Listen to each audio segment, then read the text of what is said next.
Space xəbərə baxırsınız. Gələn ilin dövlət büdcəsinin müzakirələrinə başlanılacaq. Yeni büdcədə nələr nəzərdə tutulub, prioritet olan sahələr hansılardır? Bu sualların cavabı indi təkcə mütəxəssislərin deyil, ümumilikdə vətəndaşların da marağındadır. Ölkəmizin gələn il üçün dövlət büdcəsi artıq diqqət mərkəzindədir. Bu sənəd təkcə iqtisadi göstəricilərin deyil, həm də ölkənin gələcək inkişaf yolunun, sosial rifahın və milli təhlükəsizlik strategiyasının əsas konturlarını müəyyənləşdirir. Büdcənin hansı prioritetlər üzərində qurulduğu isə hər bir vətəndaş üçün böyük əhəmiyyət daşıyır. Bəs gözləntilər nədir? Gələn il hansı istiqamətlər üzrə artımlar nəzərdə tutulur? Dövlət büdcəsində sosial xərclərin artırılması ölkə əhalisini nə kimi təsirləndirəcək?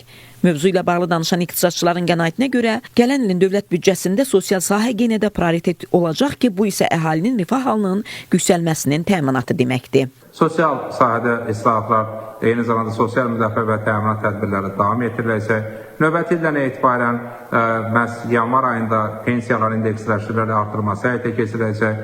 Pensiyalar 2025-ci ildə bütövlükdə ölkə üzrə nominal orta aylıq əmək haqqındakı artım faizinə uyğun olaraq indeksləşdirilib artırılacaq.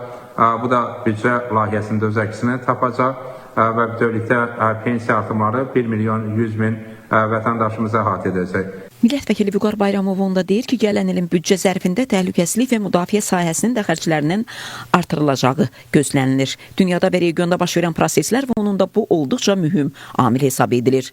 Bundan başqa Qarabağ və Şərqi Zəngəzurun bərpası, məskunlaşma yenə də növbəti ilin prioritetləri siyahısındadır deyə millət vəkili qeyd edir. 2026-cı ilin dövlət büdcəsindən bu istiqamətə vəsaitin ayrılması həyata keçiriləcək. Nəzərə alsaq ki, indiyədək işğaldan azad olmuş ərazilərimizin bərpasına və yenidən qurmasına 22 milyard manatdan çox vəsait ayrılıb. Yalnız 2025-ci ildə bu istiqamətə ayrılan vəsaitin həcmi 4 milyard manat olacaq.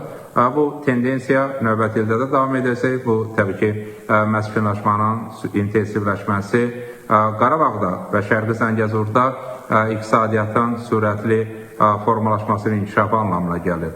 Büdcə təkcə rəqəmlər toplusu deyil, ölkənin gələcək yol xəritəsidir. Sosial təminat, müdafiə, iqtisadi inkişaf və investisiya proqramları arasında düzgün balansın tapılması həm vətəndaşların rifahı, həm də ölkənin dayanıqlı inkişafı üçün əsas şərtdir. Bu şərtlərin hansı qaydada necə yerinə yetirilməsini isə gələn il görəcəyik.